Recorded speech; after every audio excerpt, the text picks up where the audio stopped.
Rock the funky beats. Can you hear me out there?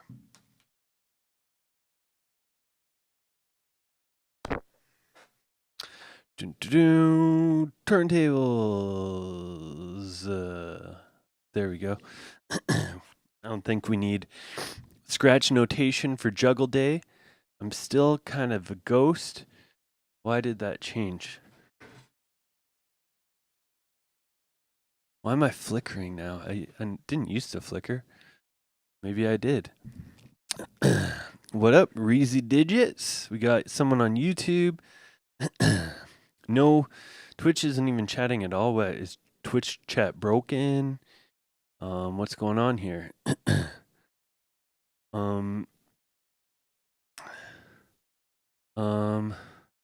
What is this? What is this?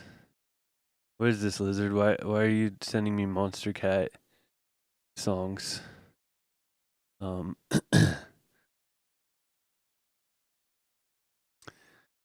not. Is that on topic, Lizard? Is the Monster Cat song? Is it a beat juggling song? What up, someone? Supalupicus? Just lurking, gotta work. Man, well, just keep pushing that scratching and soon you'll make millions. Cutley had to be AI. Wait, what's AI? Let's see. Bam. Okay. So today we are gonna be doing some beat juggling. Some kind of more on the basic side of things. Nice, low foul. That's good to hear. Cleaning is always good. I need to do that. But it's hard when you would rather scratch. Let's see. Where is my masterclass ideas? Okay, so yeah, we were asked about swing patterns, incorporating scratches into juggles, which would be the AI is the flickering. I got it, Kelly. That's right. I wish I could AI myself onto the screen. Let me see. Yeah, halftime swing stuff. Ooh, yeah, Trollbot's got a lot of good questions here. Christopherson has some good questions as well. So yeah, we'll get into some breakdown stuff. So, let's see. I'm going to be using this beat today.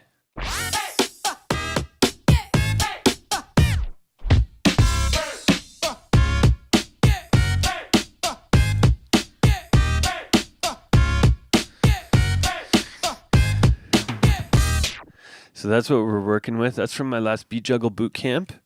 If you slept on it, too bad. Well, I'll be doing another one this year, but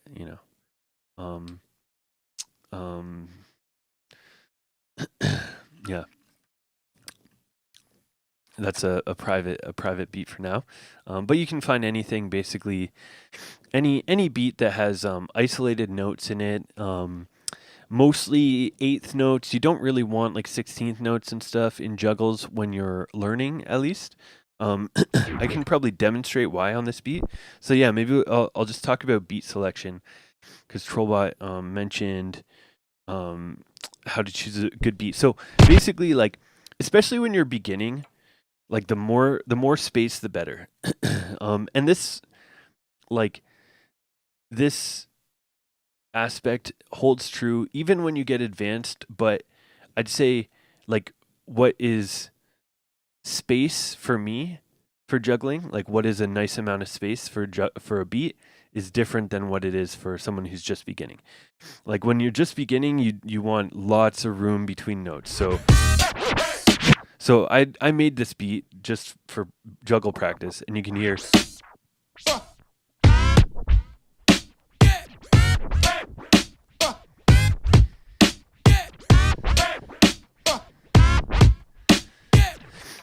So there's no in between beats. There's a few beats that kind of like last up to the next note, which is okay. But the cleaner the better. Like if there's space, like you can see on the screen a little bit, especially like right there. Like between these notes.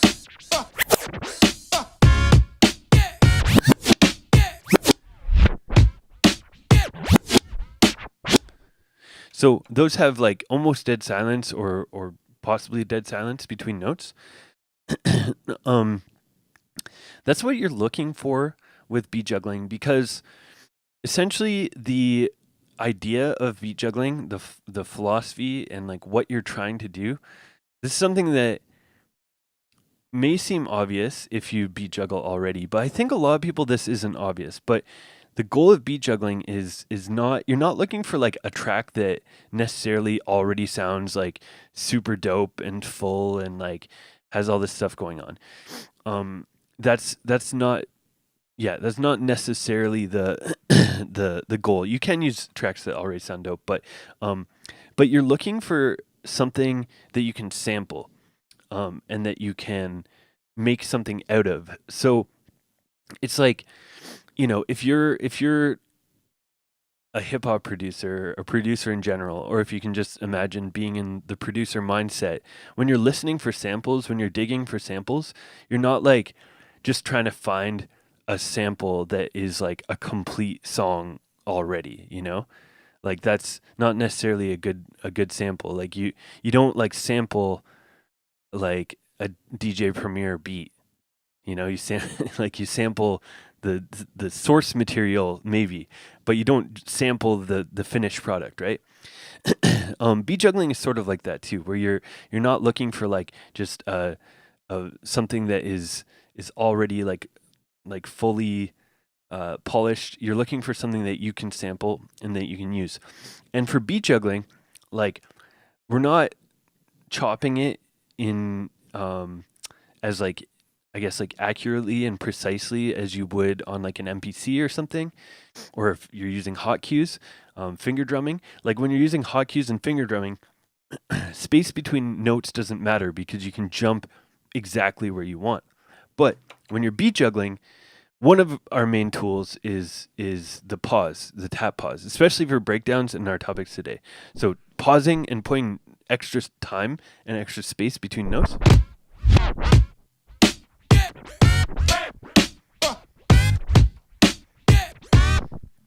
Right? so having lots of space between notes so that you can isolate them and rearrange them and it sounds clean. Let me see if one of my other beats is a counter example.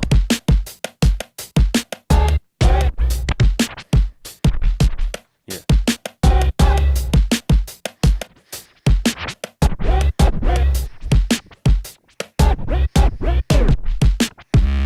That one's okay. Let me see. 1, 2.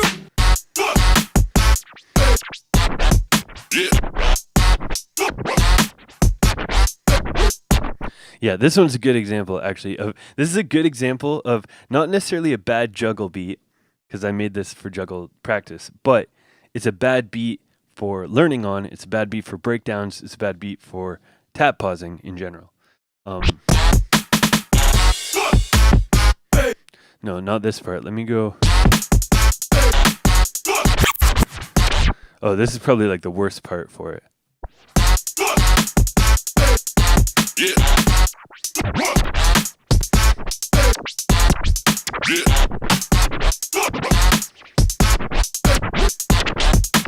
So, do you hear when I'm tapping and when I'm pausing on that beat, how you hear sort of squigglies or Code P, he of the community here, he called this squish grapes, or the sound squish grapes. But you get this sort of squish grape sound.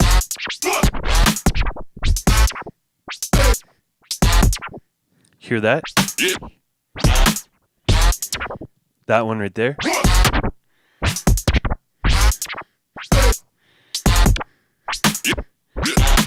Like I can try and like avoid it by like stopping it even harder and more precise and stuff. But in general, it's like if you have to be like insanely precise to get a clean tap, the question is whether that's even it's more a question whether you should be tapping after a certain point. Like once you're clean at tapping, it's like, should you be doing taps on a beat that's like super hard and debatably doesn't really sound good?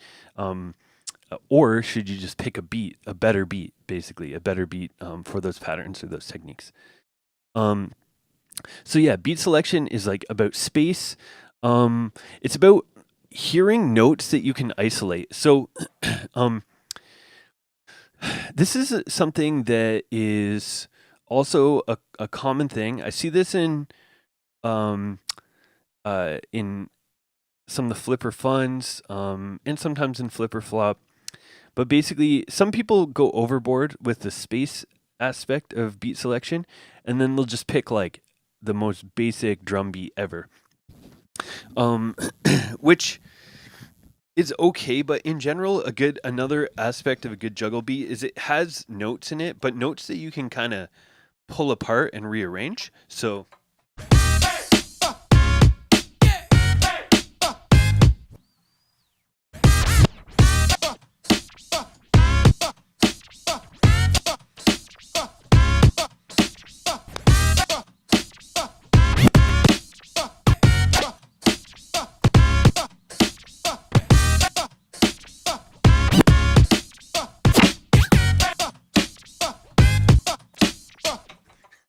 Slopped it up a little bit there, but you get the idea, right? So I can, like this beat, obviously I produced it to be easy to juggle, so it's very easy to find.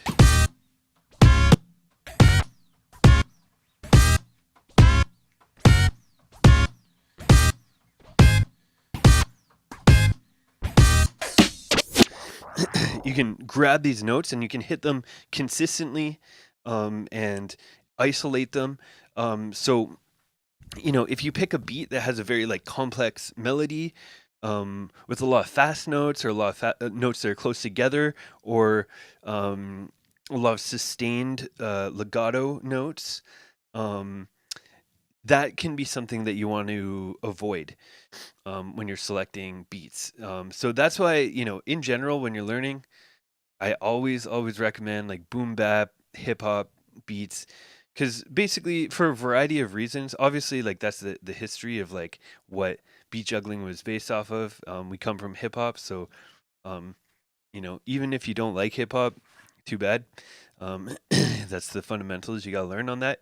So, but like there's aspects of the beats that I think bring it out as well. Like, a lot of hip hop beats have chopping and samples and short samples. Like anybody who knows further history of sampling, like technology and stuff, like a lot of times there is very limited sample time on old samplers. So like instead of having these long loops in some of the older beats, they have like, chopped up spacier stuff, which lends itself for what we're doing.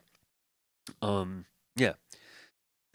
Does that make sense? Let me just check here. Boom, boom, boom. Yeah. Any other questions about beat selection for breakdowns and beat juggling?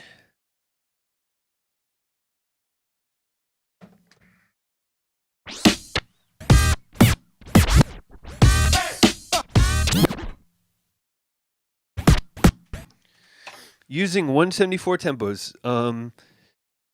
You don't, Lizard. I do. You don't, because they're banned for you. You can't use 174 until you master the breakdown tempos of 90 to 100. Yeah. Drum and bass juggles, obviously doable. Probably one of the best references would be Craze 2000. He was pretty much like the first to juggle a drum and bass track and like really break down like a full drum and bass track. Ed Rush and Optical Watermelon, I believe, was the song. But even if you watch the juggle, it's so advanced for even still, and that was in 2000. So it's not, yeah, it's a reference, but I don't know if it's a good one to learn until you're, learn a bunch of this other stuff. BPM for beginners, 90 to 100. Yeah. So I'd say don't go below 90. If you find something like 80 or not 80, like 85 or a bit below 90, don't be afraid to put it on the +8, speed it up a little bit. But don't go too slow, like, and then if you have to juggle it on 45 or something to make it 90 BPM, that's probably not good.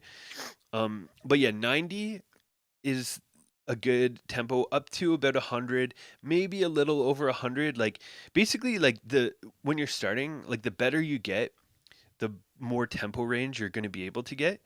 I'd say for breakdowns, like the speed that you can do them at. Let me just try here, but like this will be 135.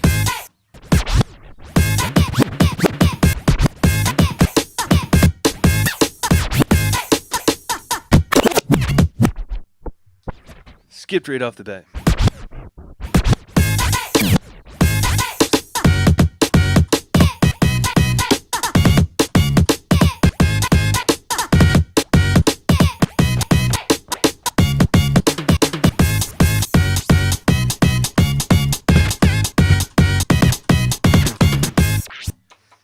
So, up to 135, this is pretty hard, but it's still doable to do these patterns if you get strong at them and stuff. Some of the things like fills and stuff maybe fall off a little earlier than 135, like maybe 120 or something for doing like.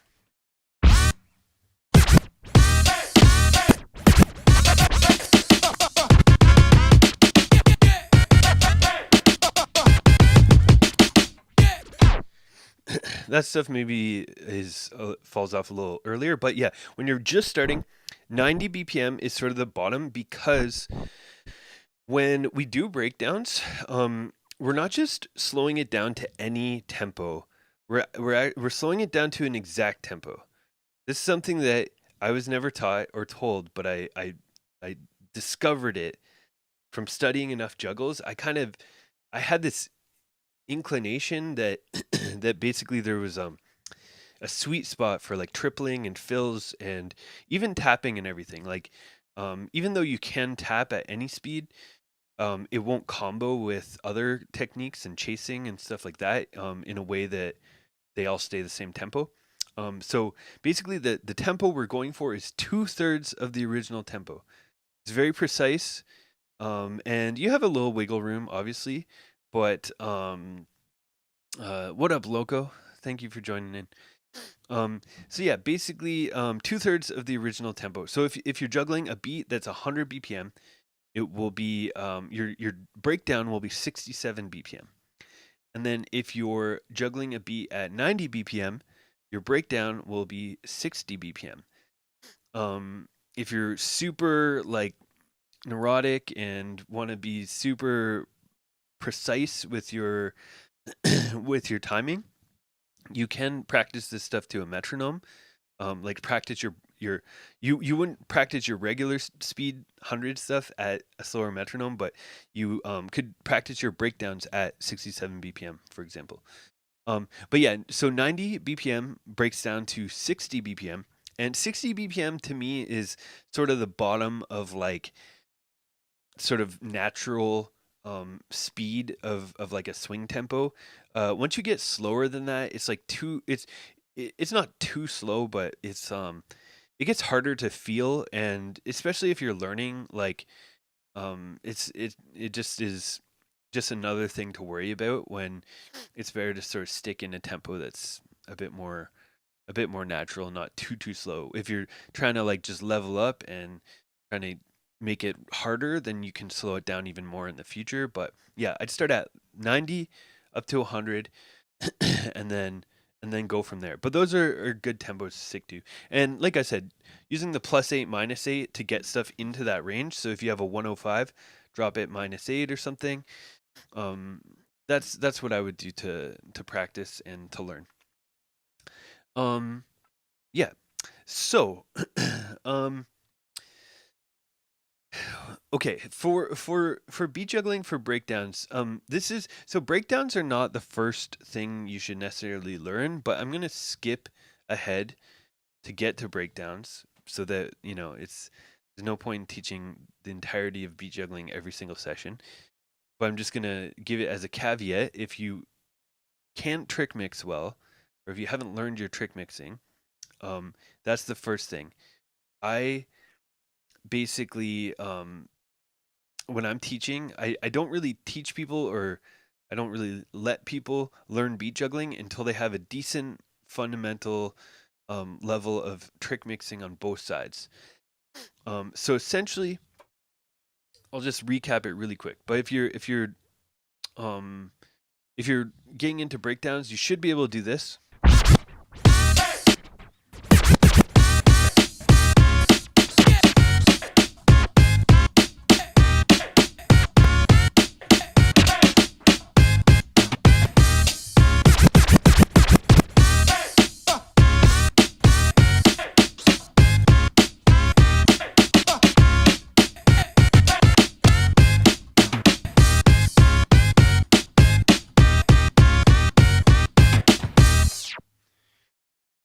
That is, I can do that all day. This is my weak side, so if I can do it on my weak side, you can do it on your strong side. If you can't do that, if that seems intimidating, or impossible, then it's then you should probably work on that before you get into beat juggling, because this is my kind of perspective on it is essentially, if your goal is to beat juggle and to basically break down and control and rearrange two turntables at the same time, first you have to be able to break down, rearrange, and control one turntable at a time. So first you focus on that turn on your strong side. My strong side's that. You can focus on whatever your strong side is. Get to a decent level of trick mixing. Then go to your weak side. Teach your weak side what your strong side knows. And this is the only thing that I think is pretty necessary to be ambidextrous at, is trick mixing. Scratching, I don't care if you can scratch on your weak side. I'd rather you be better at your strong side. But is if you want to be ambidextrous by all means. But with trick mixing, it's necessary for certain juggle patterns. So being at a base level, like you don't need to know any scratches really other than stabs, are probably the only scratch you need to know on your weak side. And then trick mixing is basically all variations of forwards and stabs. So yeah, get that down, and then you get into breakdowns. And yeah, looping and backspinning as well. You should be able to loop, I'd say, about this speed.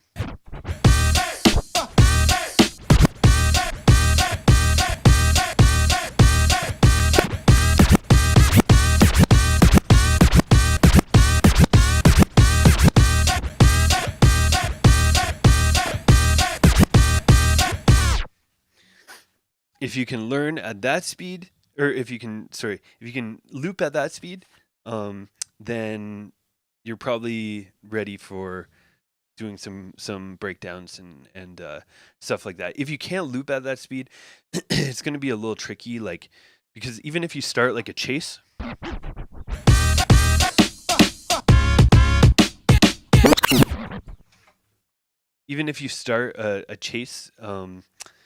you have to be able to switch sides fairly quickly. So that's what you're looping. You're looping, aside from just looping, like that's not the goal of looping records, is just to loop them, but you're practicing switching sides at a certain speed. So you want to be able to loop that speed so that you can switch sides when you're doing other techniques. That's 98 BPM. That's pretty close then. The beat is 100 BPM. And if I was just winging 98 BPM out of my soul, then that's not bad. Not bad for a washed up battler. Lowfile asks, is good trick mixing ever viable in a battle? I'd say by itself, not really. But it basically like yeah, it's a tough question. Basically, like trick mixing is necessary. Essentially, I'd say like almost every beat juggle has trick mixing in it. But like trick mixing by itself, it's like, I don't know. Even if I do like,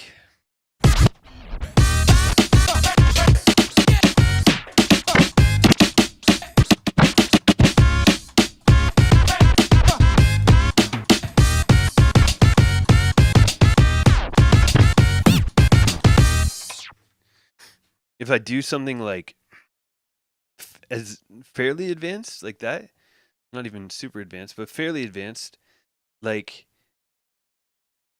to me it's like not that impressive in terms of a battle. In terms of like, in a battle, you're trying to do stuff that you're trying to basically show that you can do stuff other people can, or like, yeah.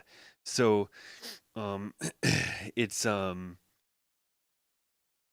yeah, it's just like trick mixing by itself is sort of has a ceiling of how difficult it can be, I guess. There's levels to it. But the thing is, like, almost every beat juggle starts with some amount of trick mixing or has trick mixing within the patterns.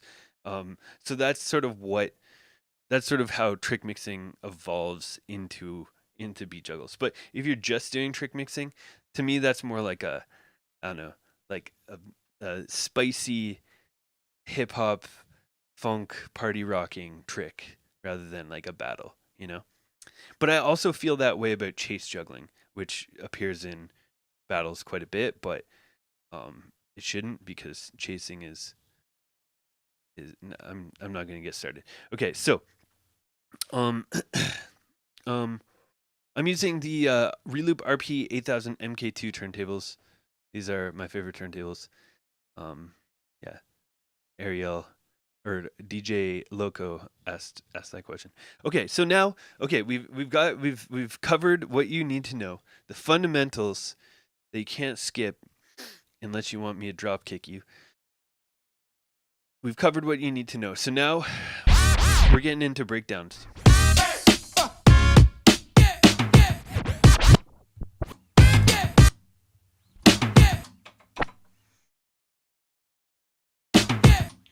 Okay, so for breakdowns,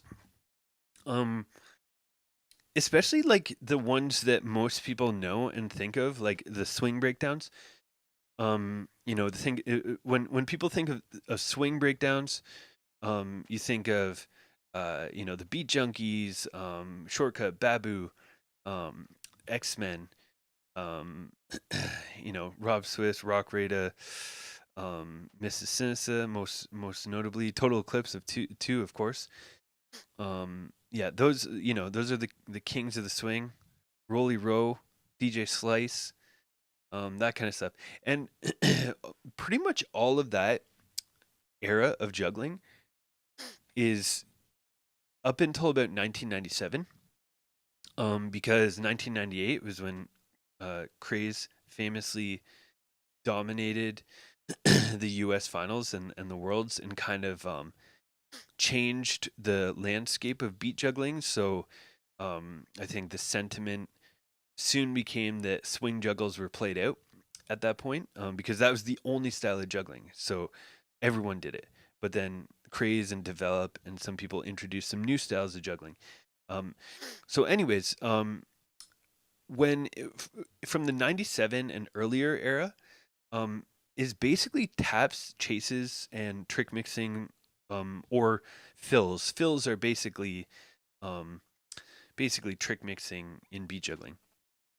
But those are the main elements. There's other stuff that came a little bit later. There's like more sort of spicy variations of breakdowns that involve like pushing and baby pushing, and if you look at someone like P-Trix, or even like Swift Rock, those kind of guys added a lot more spicy faderless stuff, but that came a little bit after for the most part. So in general, like the stone cold fundamentals are taps, chases, trick mixing.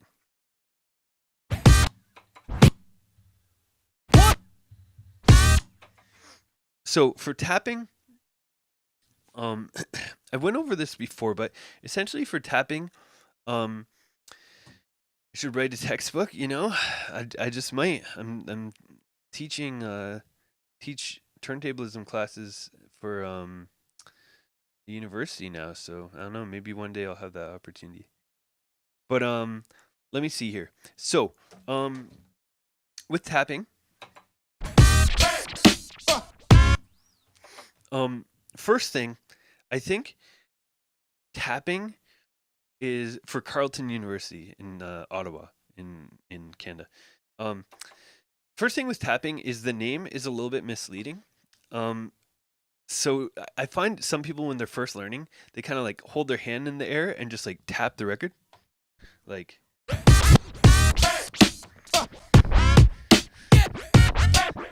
It's like the record is like on fire and they can barely touch it.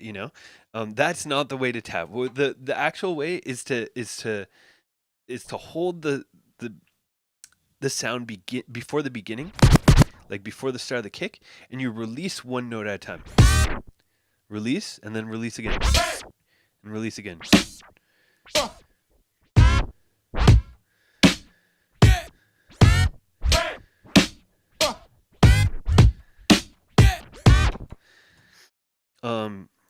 Yeah, I talked about this a little bit. I did a masterclass at the university. When was that? Like 2 months ago or something. And I'm an instructor. Yeah. If you can major in turntablism at Carleton, and you can learn from me. No, I'm doing it right now. I think I'm on their website, or I'm going to be on their website.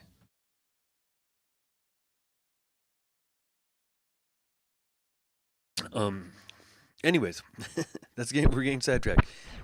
Releasing. This is what you want to do.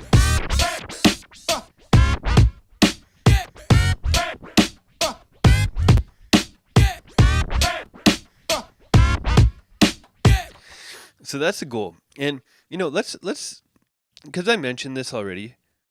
Let's just nerd it up. We'll do it the most efficient way. So if you're trying to learn breakdowns, or this goes for scratching too, but basically like the the ultimate hack, the to speed run improvement is the metronome.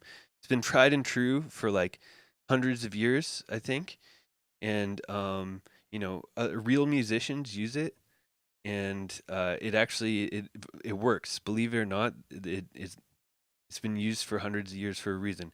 But when you're doing your taps and your pauses, like for me, I can kind of feel where the tempo should be. Like I have it's burned into my soul a little bit, like where the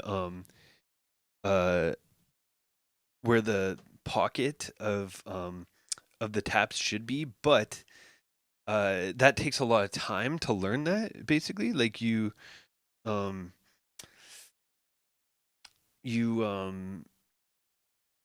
it's not something that a lot of people get right away. So the easy way to do it is to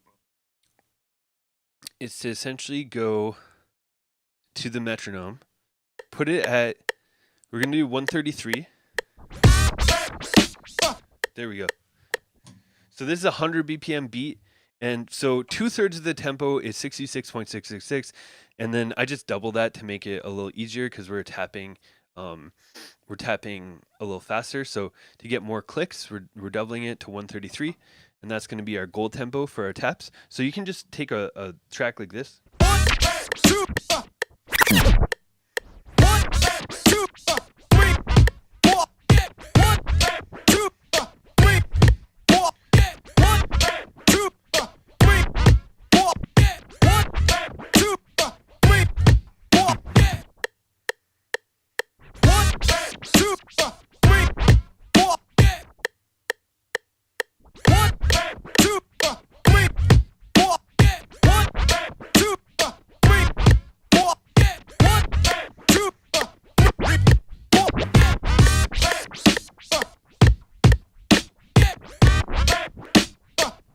1, 2, 3, 4, 1, 2, 3, there. Switching hands and stuff, and just tapping with one record over a metronome, it's a good thing to practice at the start. It'll get your timing and sort of where you should be locked in a little bit. Like don't do it 100% of the time, but spending a little bit of time to know if you're tapping too fast or too slow. Switching hands on the same record, that will give you essentially the feel for which or for basically doing it with both hands, and doing, switching from hand to hand, because you're going to be taking your hand off the record and on for the fader. But yeah, so once you get that down, the most straightforward tap pattern, I would say, is 4 taps per side, or 4 notes per side, however you want to look at it.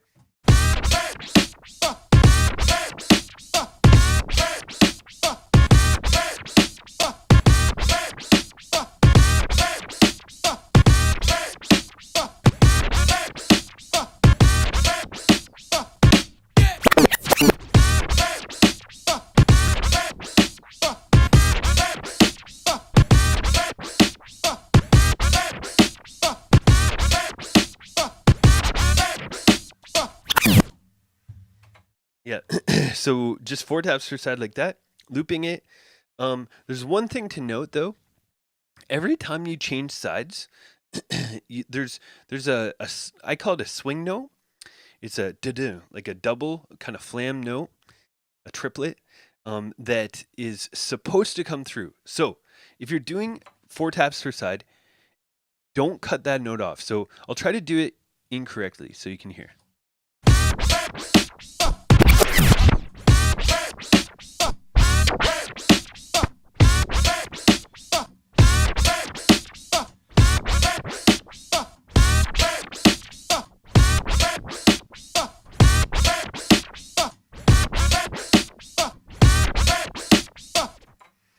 So when you just hear the and then it stops, that is slightly incorrect. What we want is a ba-boom every time we switch sides.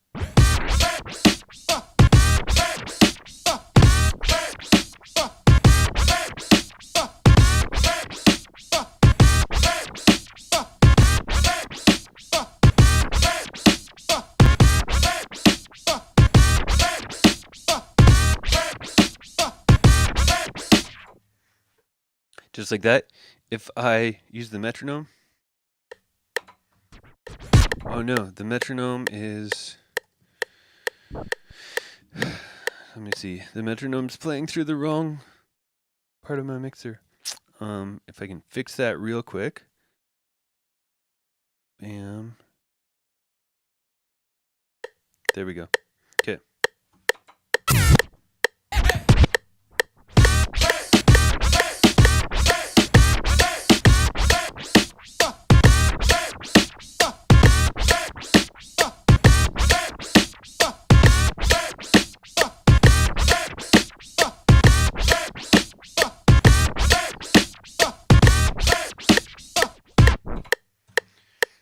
So you can hear when I'm doing it at the right tempo that you do hear the ba-boom.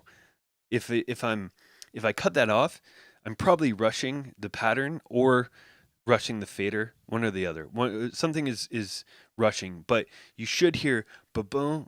And also that, like, getting that little bit of the extra note, it gives you a little bit more time for switching records and backspinning and stuff. And so you need that. It's going to be your friend when you get into more advanced patterns, and you need every single millisecond of time that you can get.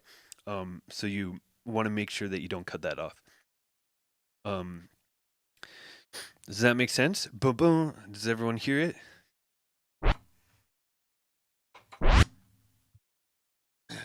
Okay. And then one other thing, I'm gonna throw this out there here right away. This is a bit of an idea or concept that I think is important with learning. This is something that I used to call my golden rule of beat juggling. But basically, when you're juggling, the most useful notes for that you can kind of grab and rearrange and get to are the ones that are closest to like your home base or your starting point. So if I'm starting at the needle here, the best notes, the easiest ones for me to get to are half a rotation forward, but then half a rotation back as well. So making sure that you have notes back here is important because, like, when I'm beat juggling, I'm thinking of like the whole record. Like, I'm keeping track of everything on the entire rotation of the record. And then if I'm, if for example, if I start at the very beginning of this beat,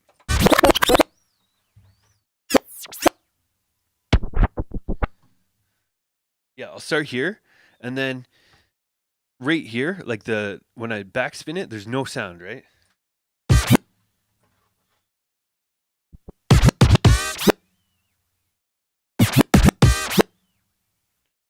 So if I just stop the record here, it's basically like half of the record is just blank.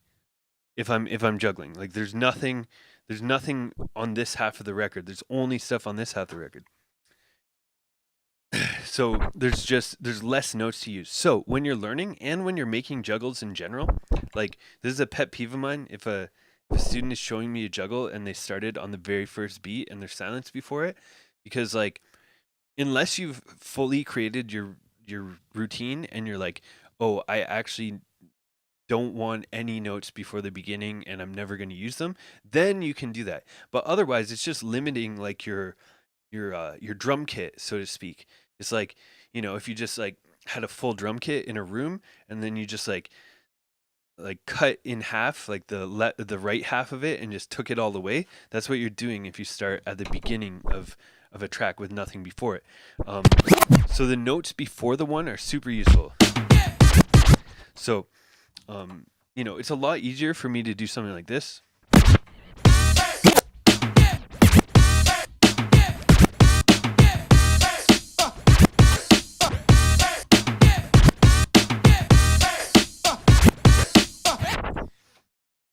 I have two different snares, both within a third of a rotation from my home base. So it's easy to like mix it up and get those extra notes. And then,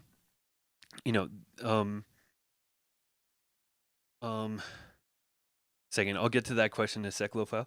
But yeah, then you can sort of access those notes really quickly. You can also end patterns before the one.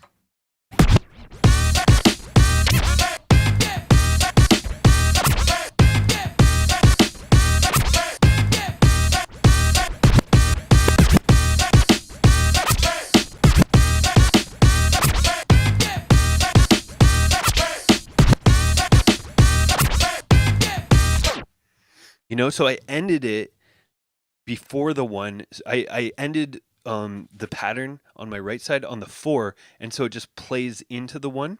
That gives me more time to backspin on the left. Gives me more time to put notes in there.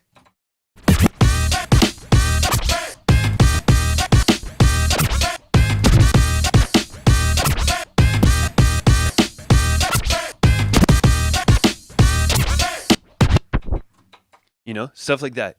So that's why you want notes before the 1. So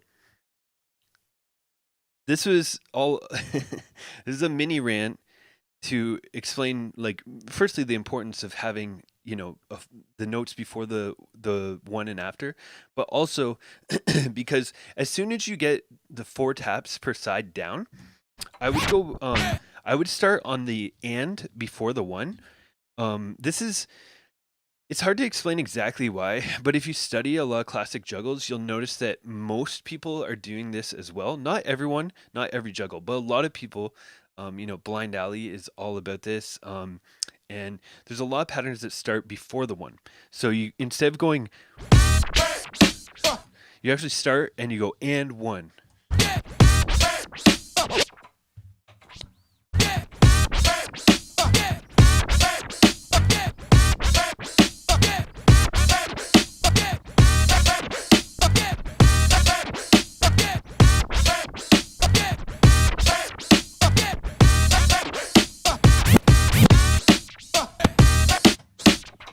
Getting sidetracked, but yeah, starting before the 1, and going and 1.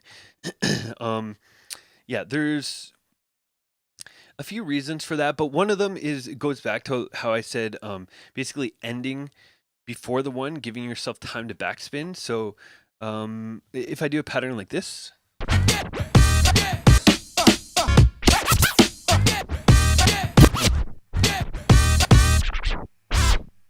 one second, I have to think of the pattern.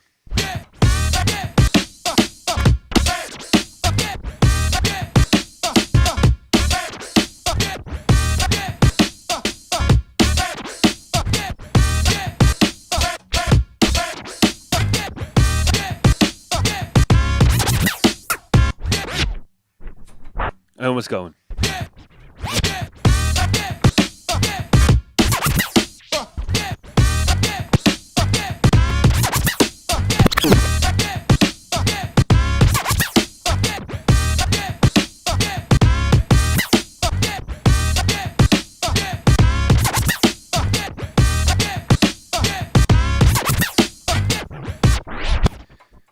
So when I'm restarting that pattern there, that's a little advanced, so don't worry about the details. But when I'm hitting the yeah, that's when I backspin. So just pay attention to that. When I do, when that one note, that one tap before the 1, that's what gives me time to backspin on this side to restart the pattern. If I just started on the 1 and did the pattern to the end and then tried to backspin to the 1, I wouldn't have time like to backspin on this side. There's just I'd have to teleport the record back there. So pay attention to when I backspin this left record.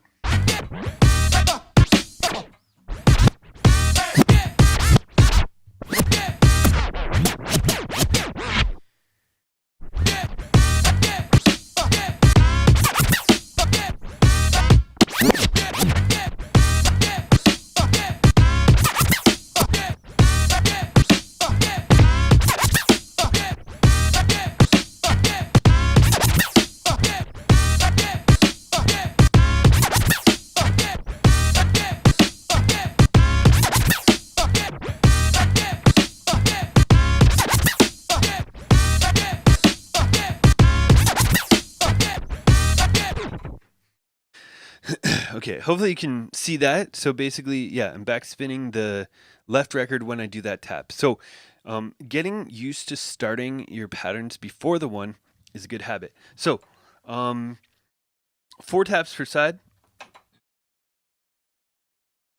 starting before the one.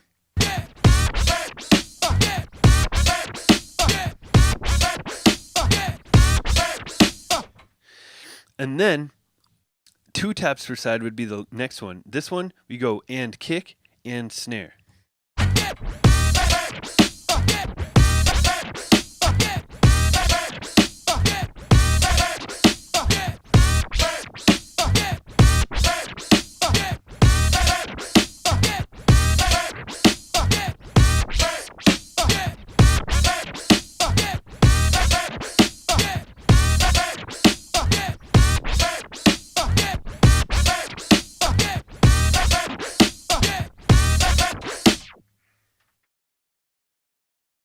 Make sense?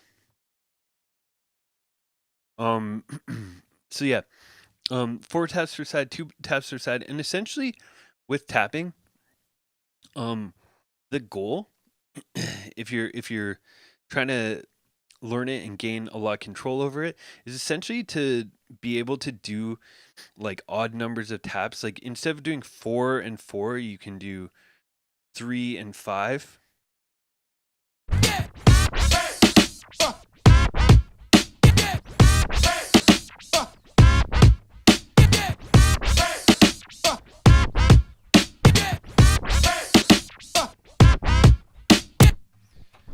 Or 2 and 6.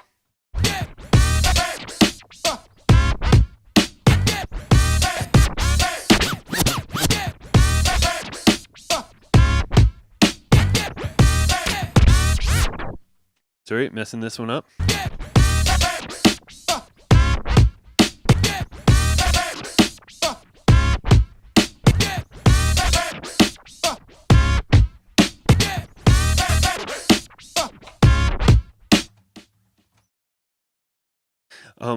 Doing various numbers of taps will get you different patterns, kind of switching and going through the beat as well.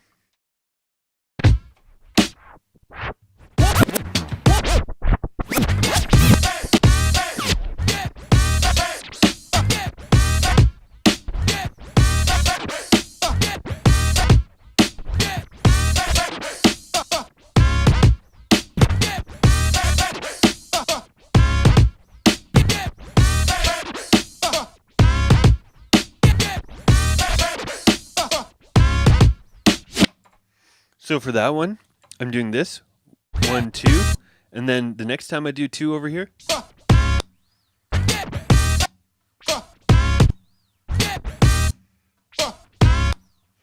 Right, and I'm using 2 different snares on that side. So you start being able to sort of move through the beat, rearrange it. I could even go backwards probably. Let me try that.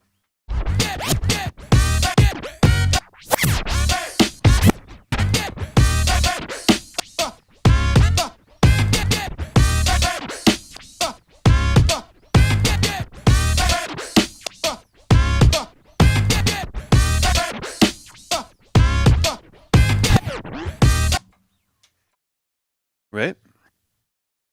So I'm getting a new note when I go backwards on that one. That's another reason to always make sure there's notes before the one, because you can sometimes have access to an extra like melody note or bass note that will just like spice up the pattern and the juggle. What up, Noka? Yeah. So, any questions on tapping? Any yeah. Lowfile said, is it okay to beat jiggle on DVS, or should one develop fundamentals on vinyl? I think honestly, like, this might be controversial, but I'd say you probably should learn on DVS. Or be prepared to spend a decent amount of money on vinyl. Because I think some of the best ways to learn are finding the actual tracks and using the tracks that you hear. So, I mean, if you are learning on vinyl, probably finding whichever Ultimate Breaks and Beats has um theme from SWAT, and whichever Ultimate Breaks and Beats has Funky Drummer would be a couple good places to start to get doubles. But basically, yeah, using actual tracks um, that people use so you can hear exactly what's happening. Like, I think, like, like even today, I'm using this beat that is not available, and hopefully you can kind of infer some of the patterns and stuff. But it is easier to just emulate like note for note. Um, and yeah, and with DVS, basically the when the this is probably like the best thing about DVS, or like when I got DVS, this was like the game changer for me.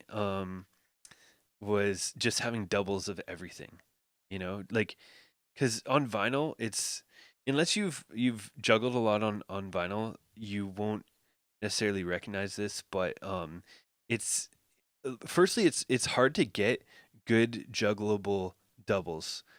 It's like out of every track that you want, and maybe even every track that is available to get doubles to juggle, I'd say about like 25% of them like actually like have, yeah, exactly what Def Switch said. Like 25% are actually like a good pressing, it's gonna be flat, it's not gonna skip. Like it's tougher than what you would think. So yeah, DVS, like for me when I first got DVS, that was like I didn't care about anything except for um like that I had doubles of everything suddenly, and that was like the game changer. Yeah, exactly. Junior Chuck said the Q burn. Oh, this isn't Baltimore? What the heck? Um um Let me know when the gigs are and I'll be down there. um yeah. um I'm back in Canada now, but as long as they still let me pass the border. Um, let's see. You want 12? Yeah, yeah, exactly. Noga said you want 12-inch grooves, um, or 12-inch singles because the grooves. Yeah, 12-inch singles typically are better for juggling. That was always the thing. Yeah, yeah, exactly. Yeah, man. It's I don't want to get too sidetracked, but whenever people bring up the topic of like battling on vinyl, I'm just like most of the people who bring that up, I don't think either have never battled on vinyl or haven't tried to make a vinyl routine, and like haven't dug for records for that purpose in a while, because it's just so much different. Um, trying to find records to make a routine from. I love like vinyl battling, obviously, but you know, um, unfortunately, like 90% of record stores closed and they're really expensive, and labels don't press singles with instrumentals and stuff, and blah blah blah. Lots of changes since the vinyl battle days. Um, yeah.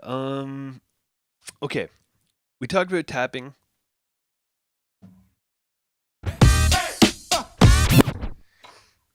Now, the next fundamental. So tapping is like the most important fundamental for um changing the time and pausing and everything. Um, but then chasing is the next one, or broken chasing, I think, more importantly. Um, yeah, same, Chuck. Like, yeah, I like juggling on vinyl because it's like perfectly accurate, and yeah, it's when you have the right like records, it's amazing.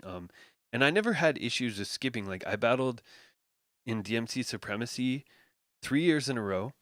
Um, and I made the finals every year. So I did, I don't know how many rounds. Let me see, 6, 12, 8, like either 20 to 26 rounds of vinyl routines, and I had one skip in all that time, and it was not. It was on a diss. It wasn't even on a routine. So it's like, yeah, skipping on vinyl isn't.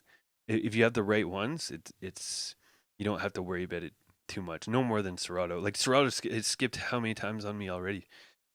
Anyways, getting sidetracked. Broken chasing. So broken chasing is essentially when one record is doing a chase.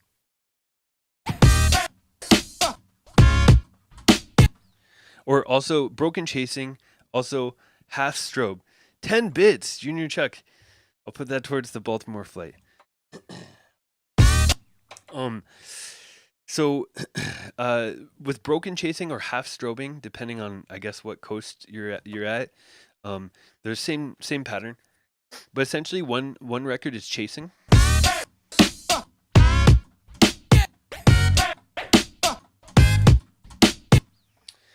And the other record is looping.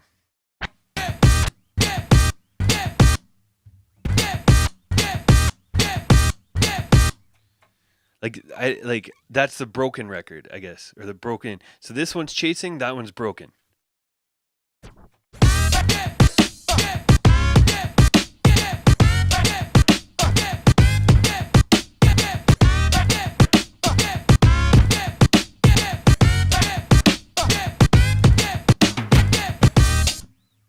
So that's the basic broken chase. This, again, going back to the trick mixing advice, this should be ambidextrous.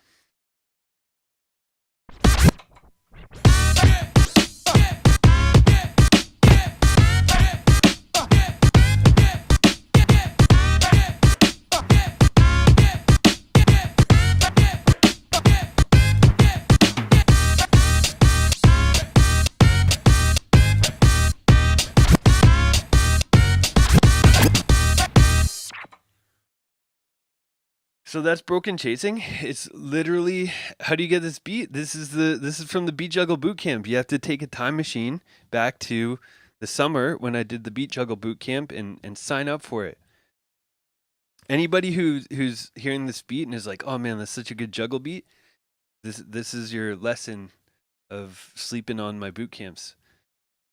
I say this because tomorrow I'm launching my new boot camp for January. No sneak peeks, but that's the heads up to not sleep on it. It's going to be on scratch routines and more like advanced scratch routines. It's not a beginner, just like my Beat Juggle Bootcamp is not a beginner one. So if you like are hoping to learn how to chirp, that's what the master classes here are for. And then the boot camps, I'm getting super in depth and creating tools for it and giving you lots of history, DJ routines to reference, all that kind of stuff. It's more elaborate, and I've been working on it for a long time. So, anyways, that's the promo. Advanced next level scratch routines boot camp starts January, but it opens tomorrow to sign up. So back to broken chasing.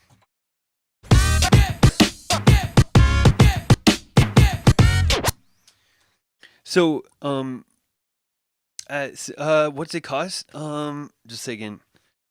I don't want to. I forget. Okay. I'm gonna give a range because I forget I have to check. It's the same as the last boot camp. I think it's 150 for 4 weeks, for 6 hours in video. Like comes with videos, scratch tools, and everything. I think 150 might have been 200. But it's no more than that. I'm not greedy. It's a good value. It's like, yeah, I think it's like $25 an hour or something like that. and then the tools and videos and everything are free, if you think of it like that. Okay. So 4. Thank you, Wixlitter. Thank you. I put a lot of effort in that one, and I'm putting just as much into this one. So the broken chasing, basically, so we're looping on one side and we're chasing. Now with broken chasing, you don't, and this goes for chasing as well. I think sometimes people kind of get too focused on the chase when they're juggling, and they like they start a chase pattern, and then once you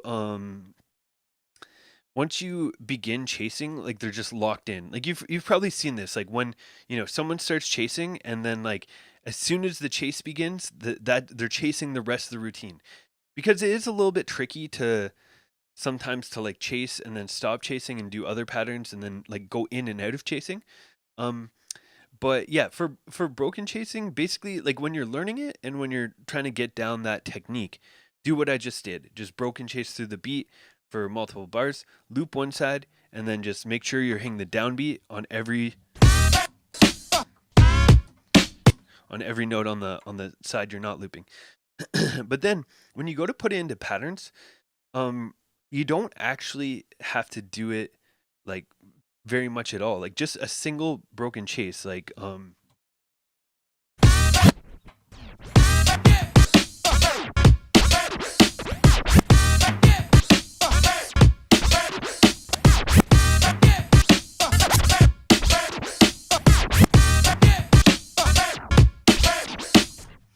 so that's just one broken chase, and then I do like a little trick mix. And then a tap. So I'll try and break that pattern down. That's a good like sort of simple, that's combining the three elements that we've talked about: tapping, broken chasing, and then trick mixing. We kind of speed ran through a little bit, but essentially one broken chase. That's it. That's all this pattern has. One broken chase. And then I'm doing a trick mix.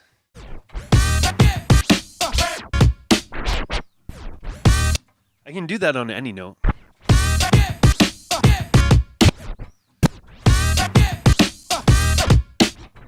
Whatever you want, whatever sounds good. And that's close. And then I tap the note before the snare into the snare. So I do two taps.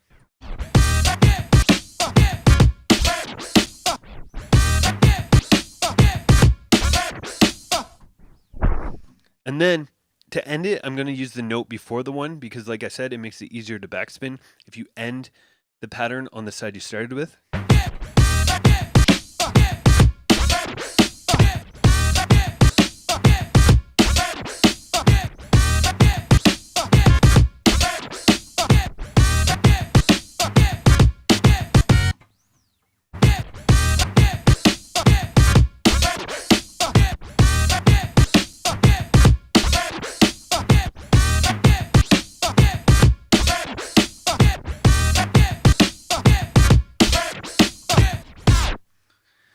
Just like that. Yes, Jill Egg. These are the Reloop 8000 MK2s. Thibaut Chicard. What's up? What up, Death Switch? Thank you. Yeah. So, does that kind of make sense? So that's like, man, breakdowns are mostly like with those three elements you can do essentially everything. Like even with fills. Fills in general don't really change the pattern fundamentally. Like once you get into like fills and tripling, I'll demonstrate that for people who don't know.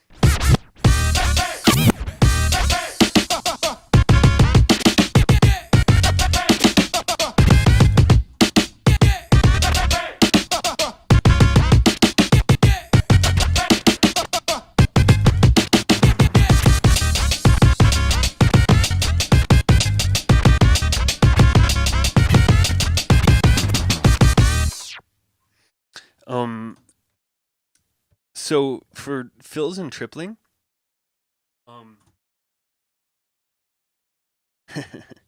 nice, Jill.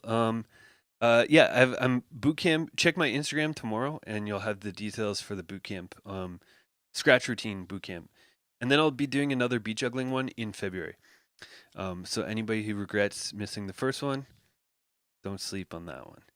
Um, so for fills and tripling like that, like it looks flashy and it sounds a little faster. It adds some cool spice to it, but like when I'm making breakdown juggles, when I'm composing patterns and stuff, I typically don't really do any fills.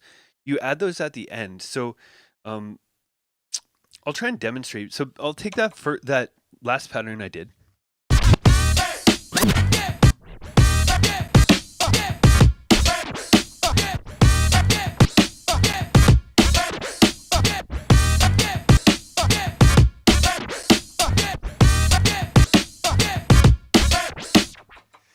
So that's the basic pattern. Now I can just add fills into that pattern.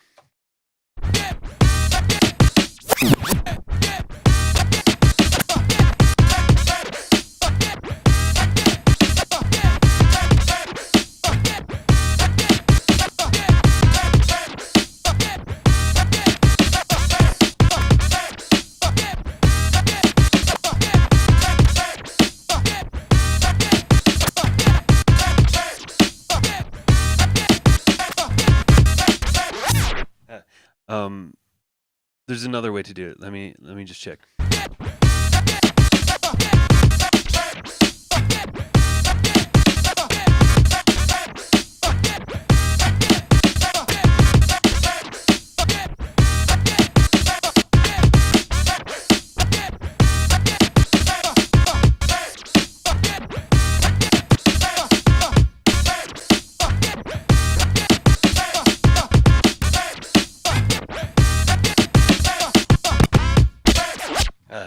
That one's too hard. But yeah, essentially like it's the exact same pattern.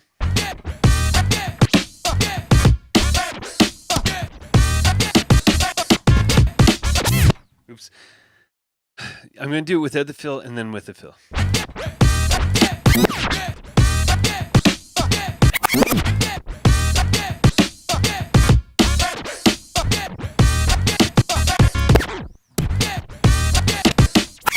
Okay, I just have to figure out where the fills go.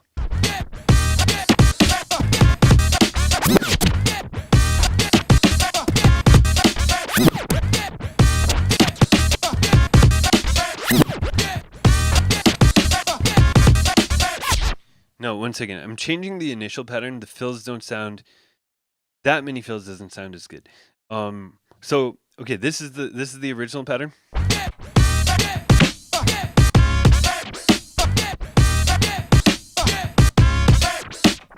I'm just adding this note in. Now, when I put the fills in.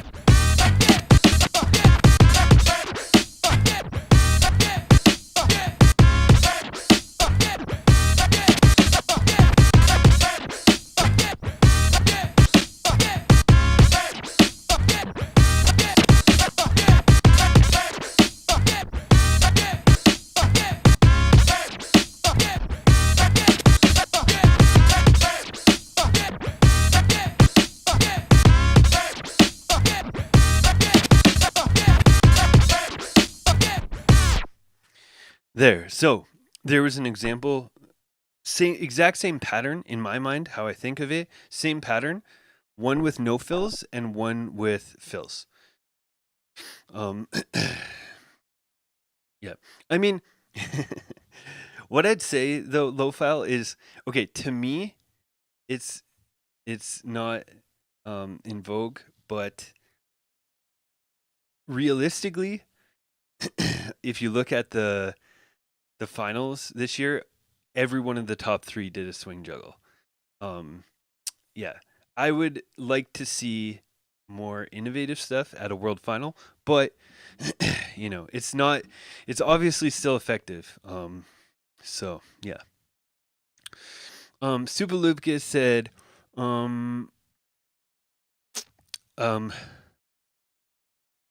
right. Oh yeah. So, with tripling, basically, oh, is Serato tighter? I'll have to try that. I haven't updated my Serato in a while, but um, I'll give it a try. If it breaks, I'm coming for you, Monty. Okay, so yeah, when you're tripling, you don't have to triple every single note. So just tripling like the one side.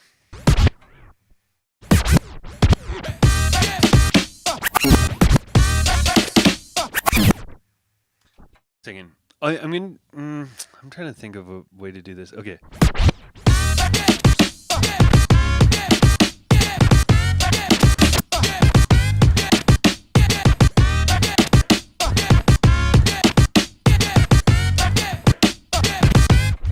Oh, this is a good way. Okay. If I triple only the kicks on this side, only the 1 and the 3 every time.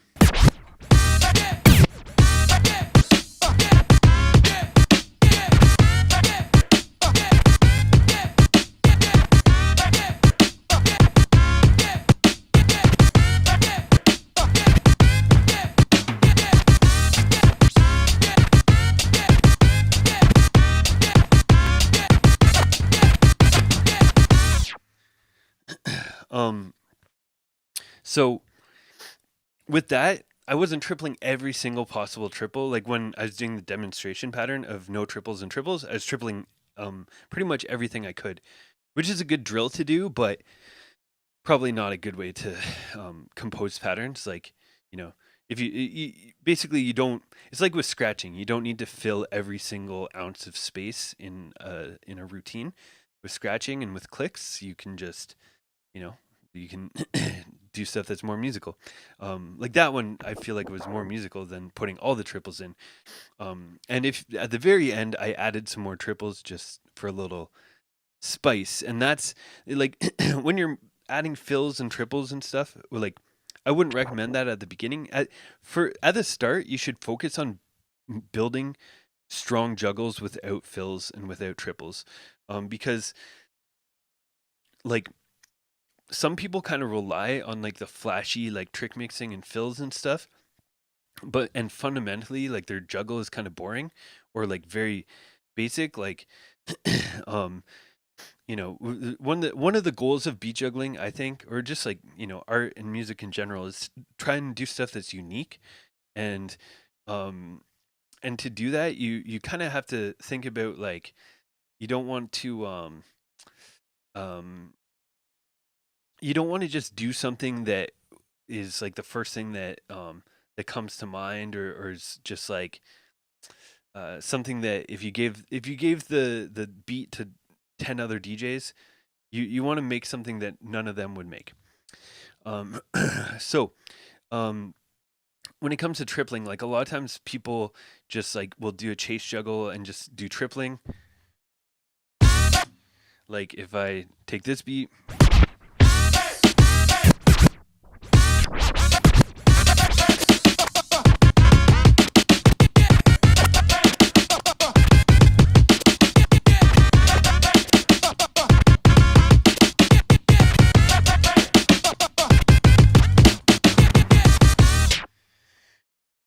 if I gave this beat to 100 DJs, let's just say they could triple. 100 DJs that could triple.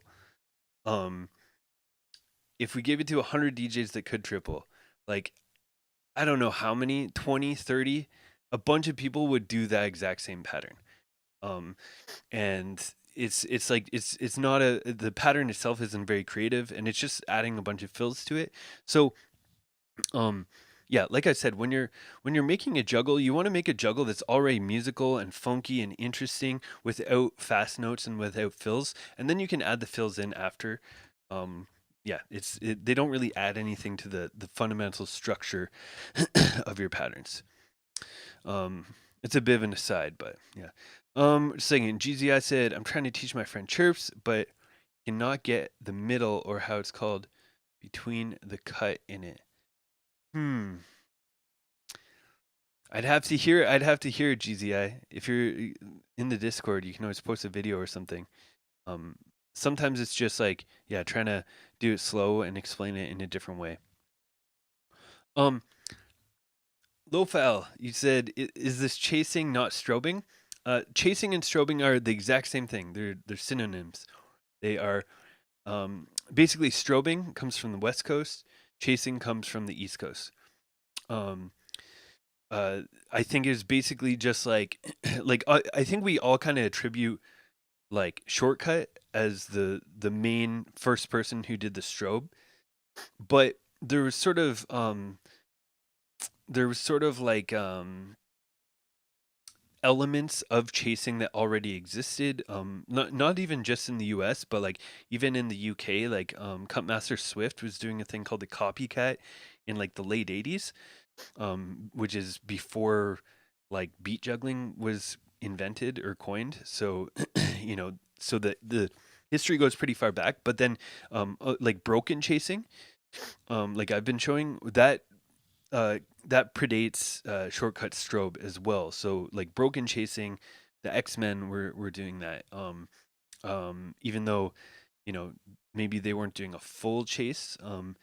But yeah, but I think yeah, essentially it was either, you know, somebody kind of innovated it as similar time and called it chasing on the East, or um, maybe they just saw a Shortcut doing it. And I think at that time, and even still to this day, sometimes like the terminology doesn't really transfer, you know, like happens all the time on stream where I'm like, I don't know what this is called, or you know, like we were talking about the waves and whips and scoops and stuff. Like, uh, you know, I didn't, you know, whips is what the OGs who created it call it, but I never heard that terminology being used until, you know, fairly recently. Um, so, um, yeah. But anyways, in this case, strobe and Discord, sorry, strobe and chase are the same. The Discord link. 1 second. Oh man, is anyone on YouTube? The my stupid Oh, maybe it will post on YouTube. 1 second. Where's my? Here, if I copy the link, let's try this. Let's try this. Bam. Discord link should post on YouTube that way. What are the strobe? Okay, a strobe is this.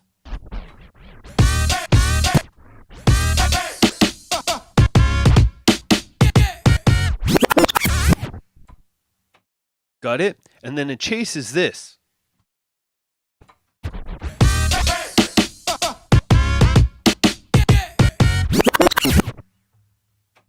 And then a strobe is this. And then a chase is this.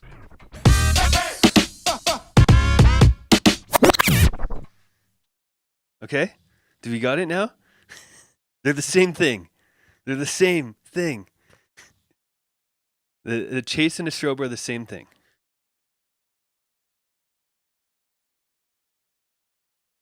Yeah. Just historically, New York or the East Coast called it chasing. The West Coast, beat junkies, called it strobing. Europe, the UK called it copycat. Or like something very similar was called the copycat. So, yeah. I no, Dadamans and whip is not the same as strobe and chasing. No. Strobe and chasing are the only two the only two the only two names for it. I use chasing more often because just like to me well, firstly that is like I think the first way I heard it, but also chasing is like one record is kind of chasing or following the other one. So this one, like I'll do it with the numbers on this beat and you'll hear.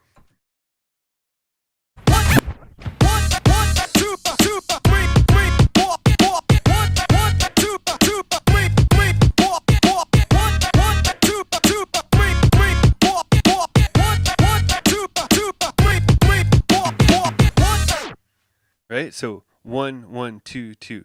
So basically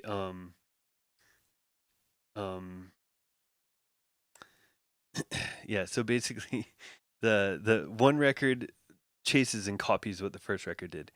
That's why copycat actually makes sense too. Trollbot, no, Trollbot. Don't even say what you just said. There's no Chase and Strobe are the same, like literally the exact same. Chase and Strobe are they're synonyms. It's the same. It's two words that mean the exact same thing. Exact same thing. There's no difference. There's no difference in flow. There's no difference in the technique or anything. They're the same. Yeah, chasing and strobing are the same.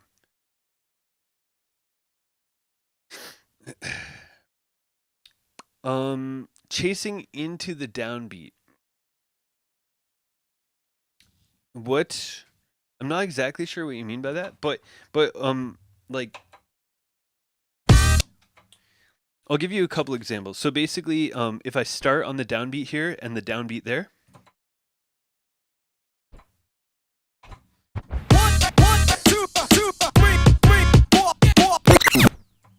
If I start on the downbeat here and the upbeat there.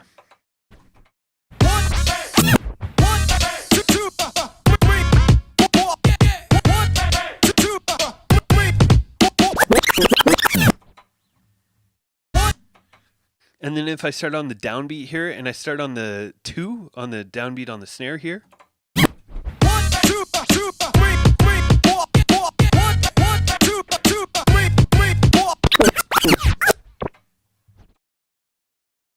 And then I'll start on the downbeat or the upbeat before the 1 on this side.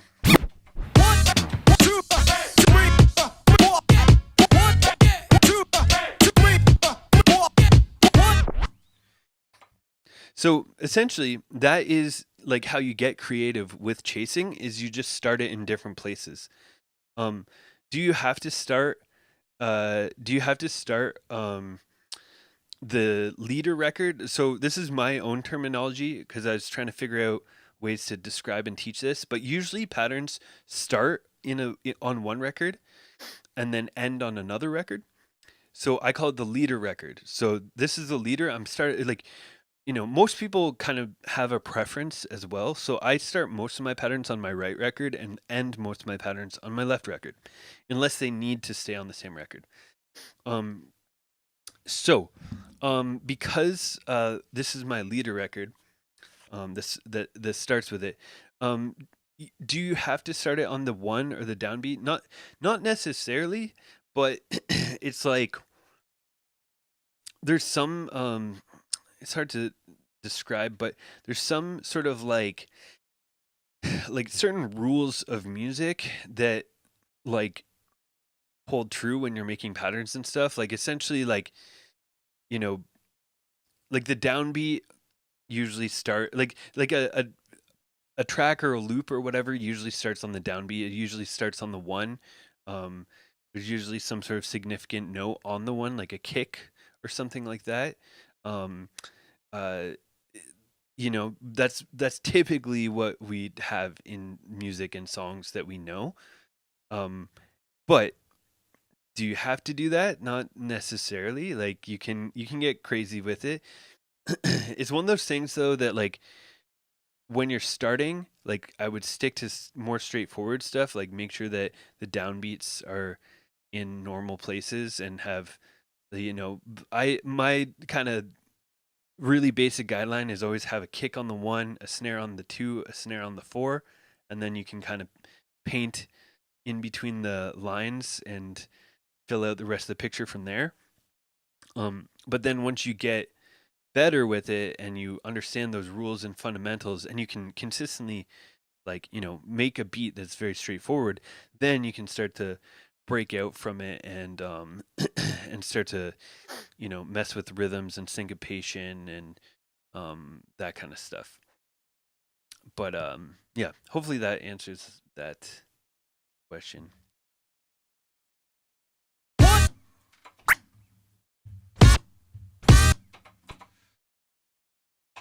So yeah, what other questions do we have about breakdown juggles? Let me see. Maybe I'll try and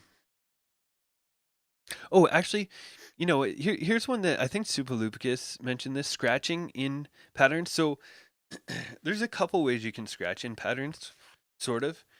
Um, on breakdown style stuff, you don't typically do a lot of scratching in it.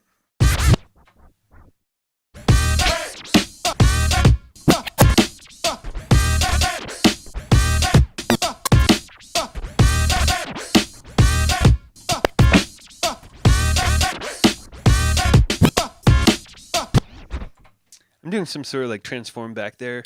You could do like I guess one of the more common ways you add scratching is actually a stop one record, like do a start stop.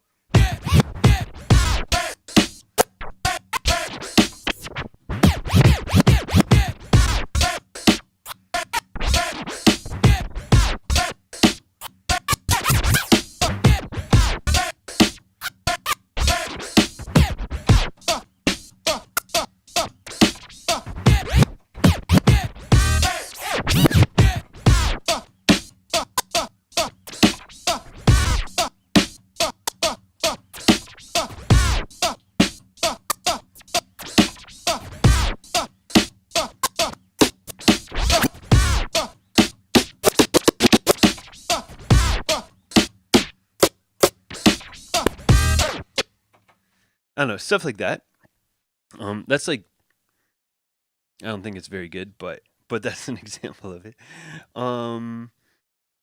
That's one way, but another way that definitely is very typical in swing patterns. This is more advanced. This is jumping ahead to like this is jumping ahead like 5 levels of beat juggling, but doing up fader transforms. The stream quality is looking amazing. Why? It's literally the same as. Is it not? Does it look different today? The info on the Scratch Masterclass is being posted tomorrow. Yeah, check my Instagram. It'll be on my Instagram tomorrow, and it'll be really good.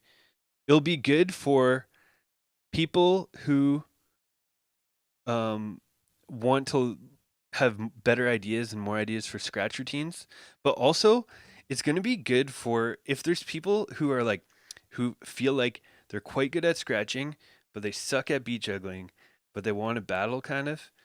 I'm going to give a few little hacks to make sort of like fake juggles, not fake juggles, but like very scratch heavy juggles where you don't have to be like a beast at juggling, but you can, kind of lean on your scratching a lot to make a cool hybrid routine.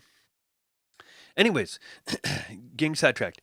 The 5 levels ahead pattern, up fader, scratching.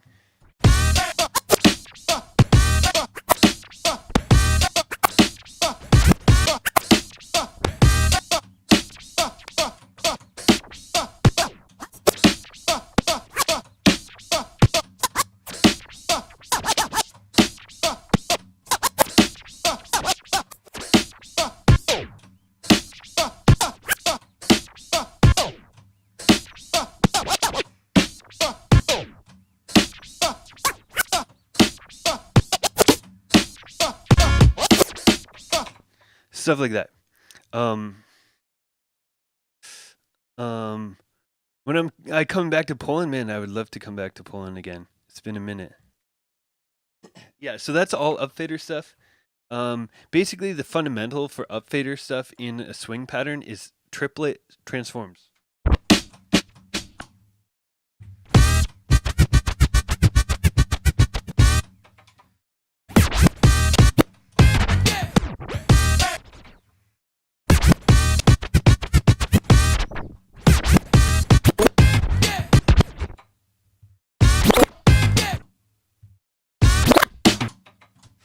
Wrong cue, sorry. I need the snare.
Oh man, this one's hard with the crossfader so tight. 1 second. I'm gonna wimp out. I have my crossfader set on the absolute tightest. I'm gonna wimp out and turn it up a few notches. My fader technique for juggling is weak.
Yeah, so that's basically that's incorporating some scratching, and it's essentially it's almost all like transforms on the upfader, triplets. This is one case as well where if you find beats that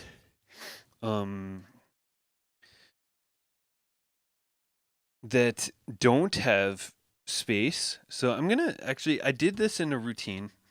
This is IDA 2014, and this Juggle lost because they're haters.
One second, I want to do the full pattern. This is like sort of the breakdown pattern I had.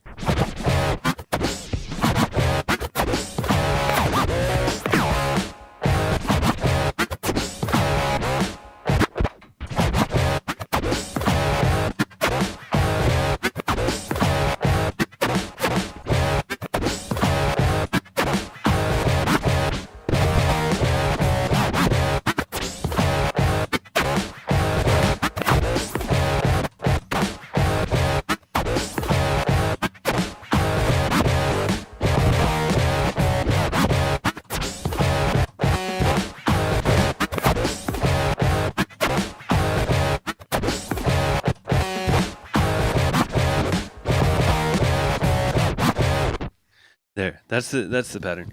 But as you can see, one of the benefits of this beat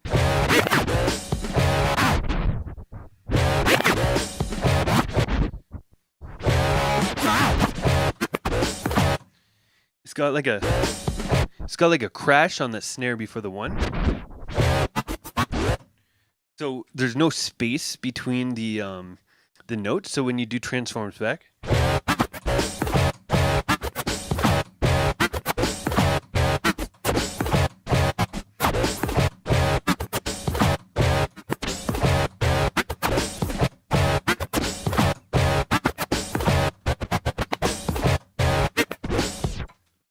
does that make sense? I don't know if it makes sense, but that's getting pretty advanced. Being able to upfade or transform on both sides is pretty key for those types of patterns. Um, have I done a masterclass about the Franken scratch? I have not. I don't know how informative that one would be. It'd be a masterclass on Velcro and duct tape mostly. Velcro, duct tape, and not giving up until you have a turntable guitar that works. um, do I have any tips on tips not to lose my one? What do you mean? You'll have to be more descriptive. The one is at like 12 o'clock.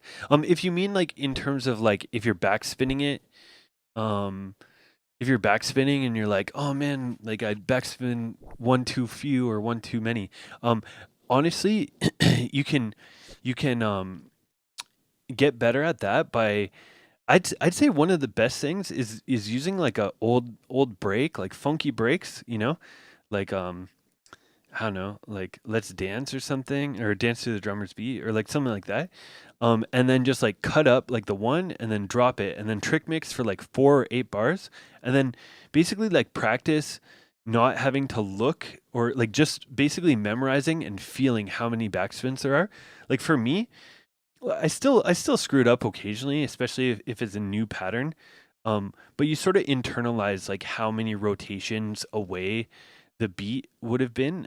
It's weird to think about, but like I just sort of know like, oh, it couldn't have been that many backspins back or something. Like that's how I'm feeling when I'm backspinning it, and I'm like, yeah, it feels like it should be here.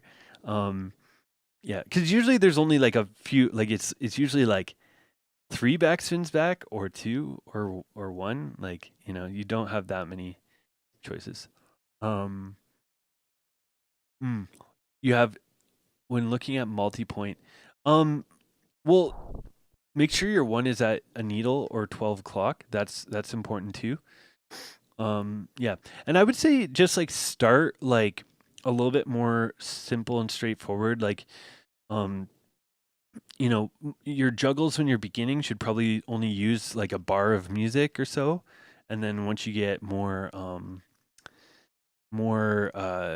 comfortable with it and stuff, you can make your patterns longer and use more of the beat. And like, Blind Alley is like a really good example of expanding that. But, when you look at beat juggle history, like Blind Alley was like, took like, a good 6+ years of like beat juggle innovation worldwide for somebody to make a juggle that kind of expanded that far into a beat. Um, but love classic, like all my favorite Sinister juggles and stuff don't really use like 8 bars of a track even. Like there's probably like 2 or 4 bars. So yeah. Um so yeah, the more comfortable you get with like the 2 or 4 bars, it'll eventually like expand. You'll like yeah, it's sort of like when the first couple beats or whatever, when you've got them sort of like burned into your soul that you know exactly where they are like every time, then you can easily kind of go, 1 or 2 beats further, and then you just get more comfortable with it. Also, I can't really understate the benefit of just spending like a crazy amount of time on a single beat. Like I remember when I was learning, one of the best things that kind of helped me was I found this one beat, like it was a nonfiction instrumental, and I just like for some reason my patterns kind of worked on it, my fills were hitting and everything, and I just stuck with that beat. And like most of the new patterns I was learning, I would put them on that beat. As soon as I could do them on another like on the original track of the routine that I was studying, I would try and put it on this like comfort track kind of thing. So trying to find like a beat that just like, you can really navigate, has like space, but also has some good notes and everything. Yeah. Lofile said, "Who or what to study as far as current innovative juggling?" Man, that's a good question. So, okay, like it's a good question, and it's hard to. There's a lot of answers for that because basically, like what I would say is, I'd say there's still like even for today, there's still juggles from like 20, 25 years ago that are still I would consider still like relatively innovative in the scale of like essentially like um because yeah, juggling is kind of degraded a little bit in terms of innovation, and I'd say like most years there's only like a couple like really uh really impressive juggles per year, or like a couple, not a couple, maybe like five or something like that, that are cool. Whereas yeah, so basically like um, I think there's a lot of stuff that sort of like when I think of innovative or like creative or something, like basically, as I was saying, halftime and swing juggles were like the only style of juggling up until around roughly like 1998. And then the floodgates kind of open and people were doing a lot of different styles. And some of those styles caught on and became more of a thing, like shuffle or double time swing juggles. That was part of my last beat juggle boot camp. I showed a bunch of A-Track, Craze, Kiko. There's a bunch of people who kind of latched onto that style. Double time juggles, like turning like a slower, like trappier song into more of like a drum and bass track. That also caught on, and there's quite a few examples of double time juggles. But there's quite a few juggles and styles that didn't really catch on, and there's like some amazing juggle with it, but no one really pushed it any further. So yeah, as already stated here, DJ Precision is, I think he's the most innovative and creative, like post allies, for creating new juggle patterns and stuff. And then on the same token, his crewmate Shifty are both really good to study. Shifty was sort of a master of what I call real time juggles, where he makes juggles and breakdowns without changing tempo. Um, you know, takes a lot of clever like track selection and ideas and stuff. Um, but yeah, they're great. ID. Shifty's from NYC. That's right. ID is one of my favorites, and he was sort of a we he beat me in 2014 DMC online. He's like and I battled him and stuff, but I think he was even up until 2014, like the routine that he used um uh when he won the DMC online, he did a holy grail juggle with like reversed platter off reverse cue pointing.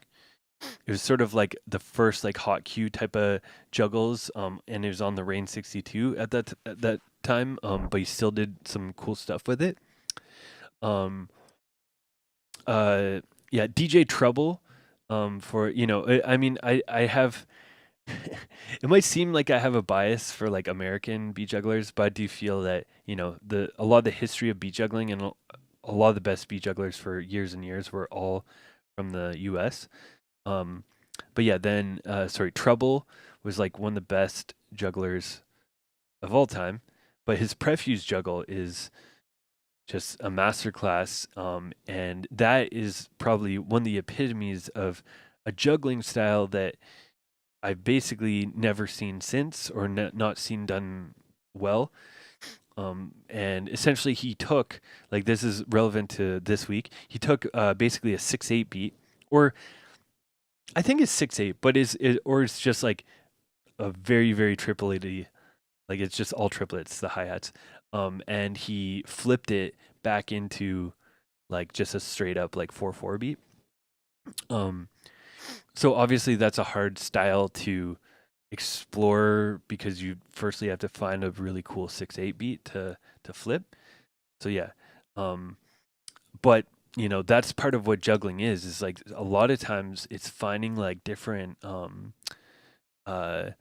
is finding like different beats and styles of juggles, or sorry, different beats and patterns, drum patterns, and that kind of thing that unlock different patterns and styles of juggling.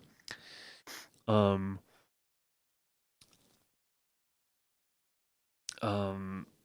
yeah, the last boot camp had, I think I included 40 juggles to study or something in the 4 weeks, like 10 per week. um, yeah, clever. What's your fantasy juggle is a very classic double time juggle. Um, so basically, most of those guys are like sort of the vinyl era, but for like more DVS stuff, like ID, um, uh, dwells day and night. I don't know. I'd sort of think of like specific routines, like dwells day and night. Um, um, the first half of Miles Medina's Bruno Mars juggle. Um, let me see. um,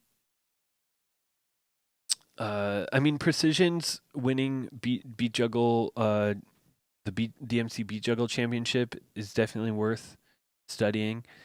This is one I've brought up many times. Is K, from Japan, his second. That was the beat Def Switch. Good memory. Um, the Is K 2022 DMC World. He got second, but the final juggle I think was really really fresh. He like combined like 3 different rhythms into one juggle, and used cue points and used the pitch play to do like a chord progression change. Like that to me was like, that's definitely one of my favorite. Like that's one of the juggles where I was like, oh man, like with using pitch play to create like a chord progression that wasn't in the original beat. Like that was just like something I wish I thought of. um, yeah, because like obviously like when someone presses the pitch play button, I'm like, oh god, here we go again, next episode, or like some corny donkey stuff, and then he like hit the whack button, and then flipped it into something crazy. So that's a good one. Rena, young Rena. K-Swizz for the like hot cue like fill type of stuff. Fumi, I honestly think Fumi's Busta Rhymes juggle slash routine. It was a almost a hybrid routine. His Busta Rhymes juggle was dope. Um, yeah, it kind of explored a similar idea to I did in 2015, but I thought he kind of expanded and did it really cool with like basically juggling like melody over the beat. For the second half, but that's a really dope routine. But also Fumi's juggles this year, even though like um, some parts weren't the cleanest, but pattern wise, um, both his stronger juggle and his Lady Sovereign juggle had some cool patterns that were like interesting. His Lady Sovereign one is a straight halftime swing breakdown. But it was like funky. Like if you listen to the bass notes, and he does a little thing where he just like breaks down the little melody notes in between. Pretty dope. Um, just a second. Yeah. Anyways, that's a selection. There's probably more I can think of. Delightful, our boy Delightful here. He's definitely someone to study. A bit more of like a classic juggle style, but one of the best jugglers of the past 5 years or so. And Patty B of our community as well, Patty B. Nago. Nago's got some dope chases, and some dope pattern ideas that I haven't really seen before too. So there's definitely people even in our community that are doing some innovative juggle stuff. The wordplay juggles. Yeah, man, those are hard. Like, yeah, the step up if you want to get hurt, that one's the classic. I'm trying to think of how many others there are.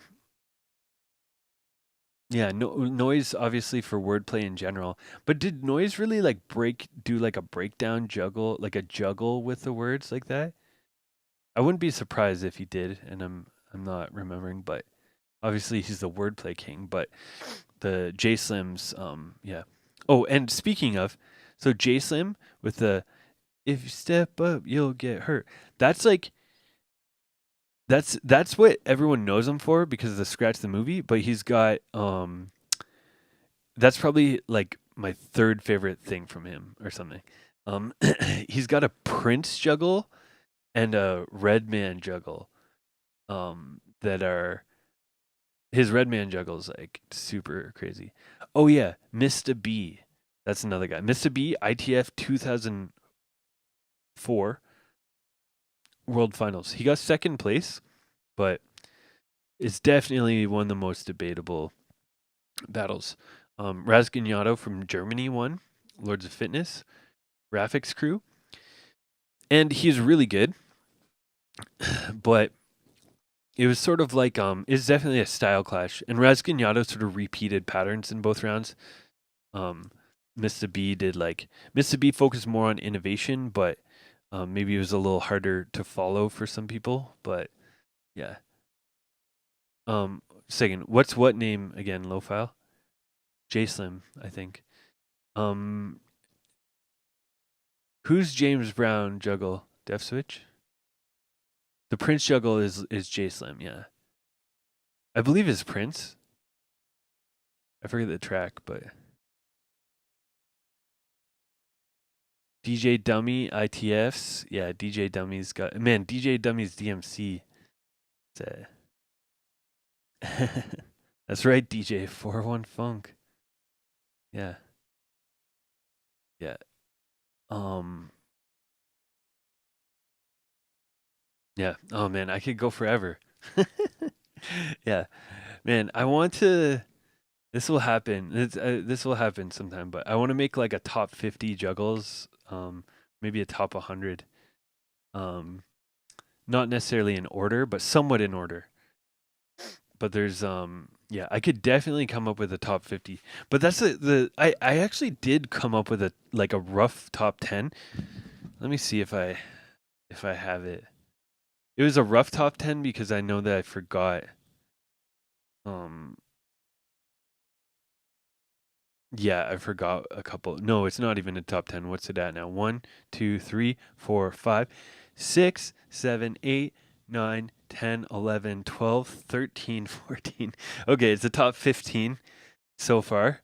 It's still growing. Um, I was trying to think of like some of what I think are just like the most like iconic juggles um of the post swing era. Um or like something that is a little beyond that. So this doesn't even include X-Men and Beat Junkies really, but um here's I'll just read off what I have. Swift Rock KNT, Vin Rock Beanie Man, Craze Art of Noise, P-Trix, both De La Soul juggles. I can't choose. J Slim's Redman juggle, Perseus, I Chill, Trouble, Prefuse 73, Precision Outcast, and I'd probably throw in his De La Soul Saturdays. I always kind of jump between the two as my favorites of him. A-Track, Get Your Freak On, Plus One, Still Number One, Clever, What's Your Fantasy, DJ Shine, Jay-Z, Kentaro's Gag Seal, and DJ Precise, Rozelle. So those are like 15 of 15 of my favorite juggles. But I know for a fact that there's a few missing. I'm trying to think of like Stone Cold 10 out of 10s. I'd probably throw in one of Junior Flo's juggles in there. M Rock Roll Out, but that's sort of a hybrid juggle. That's a juggle and a scratch routine together. So that might be its own thing. Um Yeah, the plus one's still number one, even though it's like so that's the kind of thing. So, you know, I'm hyping it up right now, but the Scratch boot camp, them announcing tomorrow. It's gonna happen in January. But plus one's juggle is like it's the type of juggle where it's sort of not really a juggle, like it's more it's like he's doing the Euro scratch and like tons of like fader scratching, and he's sprinkling in the other record in there, right? But it's sort of a scratch routine juggle. That's the type of thing that I'm going to talk about in my scratch routine boot camp. Is I'm going to give a couple like little tricks and ideas for people who are more scratchers but would like to like it basically, if people are like, if you're a beast at scratching, or you really love scratching, and um and you think your scratching is good enough to battle but your juggling's holding you back a little bit, like you can kind of you can do these sort of halfway like juggles that are super scratchy that come off as juggles kind of, but it's more using scratch techniques and that kind of thing, rather than juggle techniques. Rafik was a very, even though Rafik is actually a really strong beat juggler, I think stronger than some people realize or give him credit for, but a lot of his beat juggles were like super scratch heavy. Like he had a lot of scratching in his beat juggles, a lot of drum scratching and that kind of thing, and kind of like leaned on his scratch technique for it. But yeah, that's for the boot camp. Prime cut, yeah. Yeah, I feel like, yeah, definitely prime cuts definitely had interesting patterns. I can't think of like a juggle specifically off the top of my head of his. Um he's like a super scratch legend. Like I love his scratch routines a little more than his juggles, but he did a lot of the scratch perverts were kind of blurring the lines between what is a scratch routine and what is a juggle. In a good way usually. So, yeah. Um yeah, that's even more advanced, is like, you don't have to just have a scratch routine and just a juggle. Um you have prime cuts old '07? What the heck? How'd you get that? um Man, I've been looking for an '07. I'm not like a big old gear collector, but man, I want an '07, even if all the faders are broken. So I'll put this out there. If you have a '07 with all broken faders, that's fine. I want an '07 just to do the feedback tones, because the fader EQs.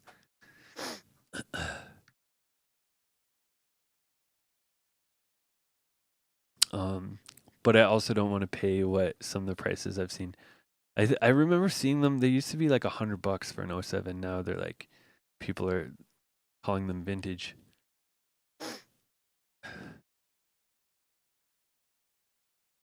Dope for summing. Oh, really? That's crazy. What? Um, why does it give like a weird, like kind of lo-fi sound, or what's the? It's the analog, uh, signal chain. Let's see. Anyways, yeah, it's a pretty good masterclass. I'm gonna, not rushing out of here, but I'm gonna search for someone to raid. Um,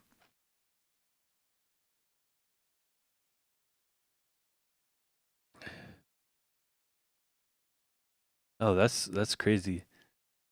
We've never thought of that. Like, people all running running stuff through like, tape or whatever, but maybe the next thing, maybe the secret sauce is running it through like old mixers, just old DJ mixers.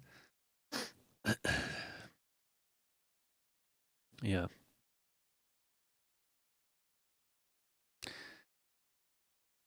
Bump the DM, Def Switch, unless you just send another one. Bump it for me. I've been really slacking on my DMs. If you haven't been DM'd, I'm sorry. but I was away for a bit and then I came back and when you have like, when there's like, if you have like two messages, like you'll reply to them, but then when you get 100 messages, like you're just like, I'm not replying to any.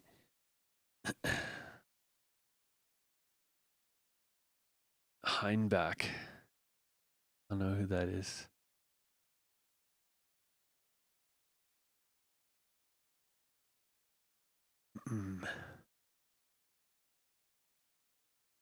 Mixers in the tape deck. Nice.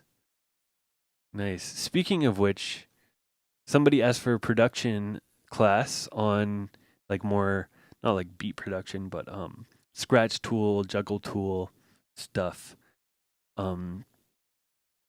And yeah, so we might do that next week or the week after. If we have any masterclass ideas on that type of production stuff, let me know. And yeah, I have to get the DAW setup rocking for that kind of stuff. Slightly different than I've got set up for the turns. Yes. Flipper fun this Sunday. Yes. What topic do you guys want? I did a beat juggle class. Like this was a beat juggle class, and I have a scratch routine boot camp announcing tomorrow. And yeah, and I do one-on-one lessons if anybody's interested in those. I'm back in teacher mode right now. So if you're looking to level up for the Christmas season, hit me up. Lessons at vekked.com. Did I spell that right? Yeah. That's the wall. Yeah. The trims. Oh, is no, it's the high resonance on the mid EQ on the techniques.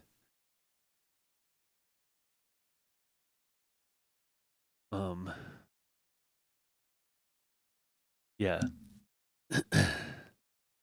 It's kind of weird though. It's like it is cool for the wah-wah effect, but it's kind of weird that they would have like. I guess it was just sort of, I don't know, before they thought of putting like a proper filter on the mixer. They're just like, oh, let's just crank up the resonance on the mid. But doesn't that make it like sort of like now your mid is like a lot less useful when you just have this big resonance peak sweeping? I don't know. Looking for the cut over. What's that? I'm looking for someone who's streaming. Okay, here we go. What should the fofu be, guys?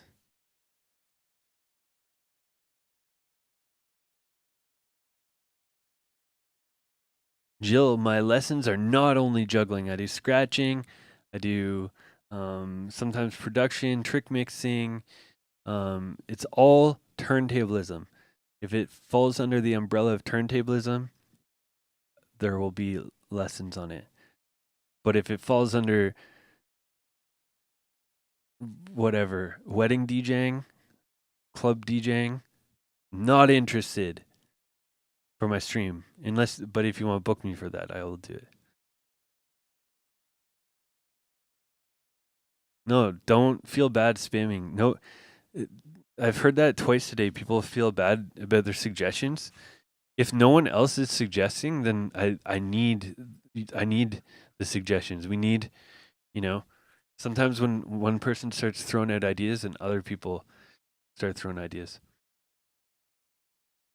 One technique week? Like flares only? Yeah, we did that, right? We did flares only. We could do something. Yeah. What technique? What technique? We could do that this week.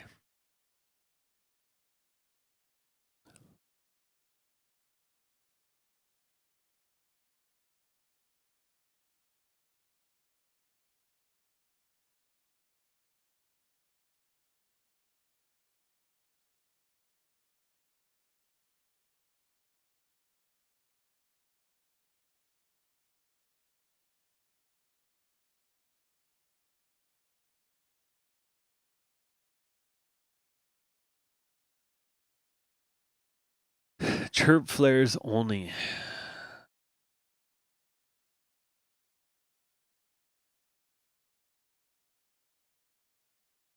Ooh, DG's got one.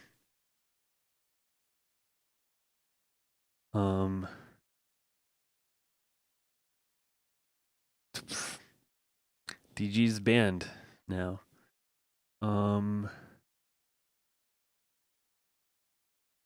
Okay.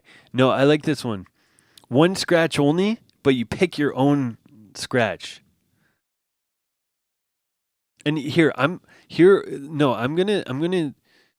gonna limit it. Chirp flare is 2 scratches, so no combos, okay? Can't be comboing. It's got to be one technique. And flares is not, that's not a technique, that's a whole style. So you got to pick, are you doing the 1-click flare, the 2-click flare, the 3-click?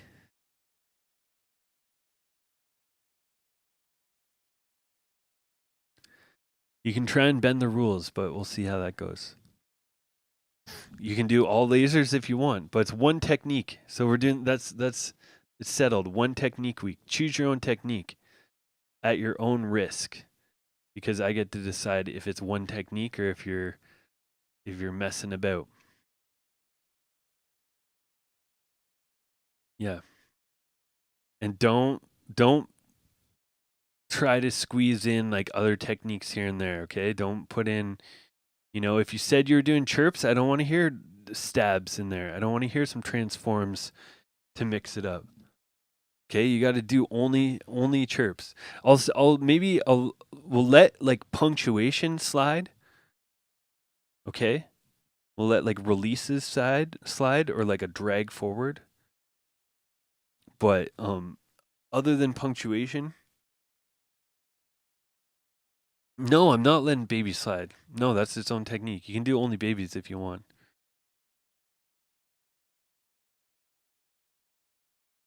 No, punctuation, but other than that, one technique. And we're gonna raid someone who, oops, oh man, I did the thing again. I did the thing where I wrote the raid in the wrong chat. Okay, we're gonna raid. You guys can keep talking. It's gonna be another 15 seconds. This person has turntables though. So jump in the raid. Jump in the Discord. So Fofu this weekend. And then, yeah, let me know about Masterclass next week. If you want a scratch production, like Ableton stuff for juggling and scratch routines and scratch sentences, let me know. And we'll do it. If you want turntable stuff, let me know. I'll go with what the majority says. And then tomorrow, the next level scratch routine boot camp is announced. So keep an eye out for it. Definitely, I'd highly recommend it. I'm putting a lot of work into it. I've already put a lot of work in, and it's going to be it's going to start January 6th, I think I have. So I'm going to be leveling it up until then. So there's going to be, yeah, lots of cool stuff for the boot camp.